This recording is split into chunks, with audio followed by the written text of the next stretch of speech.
Hello, I'm your host Luke, and today I'm going over the Inkanyamba that recently left a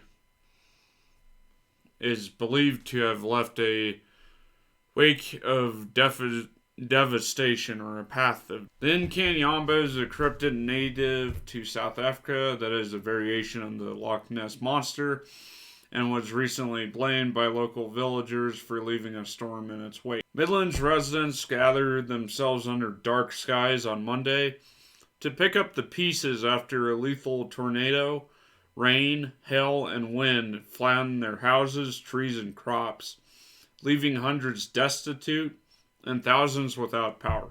Two people were killed and at least 18 were injured when the tornado hit Empolweni late on Tuesday afternoon. Many houses and informal dwellings were completely flattened, and the area was littered with torn off corrugated iron roof sheets, branches, and uprooted trees. New Hanover and surrounding areas, as well as parts of Hilton, were battered by intense winds. The storm caused major damage to the infrastructure and left about 15,000 people there without electricity. Independent meteorologists said they measured more than 500 lightning strikes within a 32-mile radius of a high school, and a climatologist estimated that the wind speed may have been up to 250 kilometers per hour.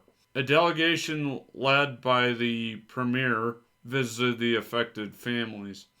Humanitarian organizations and community members, meanwhile, have come together to appeal for donations. Gift of the Givers deployed its teams on site and was on Wednesday putting together aid packages for those affected. Magma Relief Foundation also distributed food late on Wednesday. The delegation's visits were fast and very brief. Journalists from several media houses were following the envoy, but by the time the reporters reached the first home where a person had been killed, the officials had handed over interim relief supplies to the family, passed their condolences, and were rushing to the next family. One resident said he was walking home from work when he saw it twisting its way towards him. I could see my home, but I couldn't get there because everything was up in the air.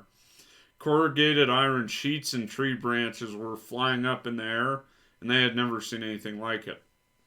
They decided to hide under a tree because they couldn't run anywhere, and it was too close for them to run. The tornado came closer, and he felt things hitting him on his head and back, and he fell to the floor. He thinks he had fainted because when he woke up, everything had calmed down, and it was drizzling. He had blood on his back, and he looked towards home, and there was nothing there. The whole house had collapsed. He said some of his family members were also injured, but no one was killed. The talk in the village was that the tornado was caused by the Inkanyamba, which was looking for a new home. The tornado, which hid the snake, was traveling along the river, and when it got to the trees, it turned around and went back. Everyone knows this during this time of the year that these snakes search for new homes, according to a severe hail had also damaged much of the sugarcane and vegetable crops which are grown at their farm. At about 4 p.m., they saw a tornado heading towards them, and there was very little they could do. They grabbed their kids and took shelter in a room with no windows. They could hear the damage happening, and they heard the roof being pulled off, and there was a lot of lightning outside. At first, we didn't believe our eyes when we saw the tornado. She had never experienced anything like that. She just ran for her loved ones, and in that moment, you don't care about material things. And they were in that room for not very long, but it felt like an eternity. He said assessors looking at the damage yesterday and expected the cost to be huge. The storm left the farm without electricity and also without water pumps. The local mayor said about 200 homes had been destroyed by the tornado, and 18 people with moderate to severe injuries were at local hospitals. So the explanation for the tornado was that it likely occurred because of a mixture of air masses where air in the low atmosphere was moist and humid, whereas the high atmosphere was cooler and drier. And the second ingredient was a clashing of wind directions, which saw wind on the Earth's surface moving easterly, but wind about 3 kilometers above sea level was moving almost in the opposite direction. Another thing was that there was a big weather system called a cutoff low pressure system that was moving from east to west, south of South Africa.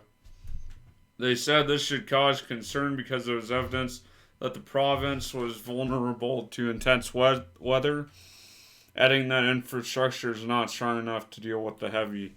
This has been your host Luke. Like this video if you liked it, subscribe for more. I hope you have a great night. Thanks for watching.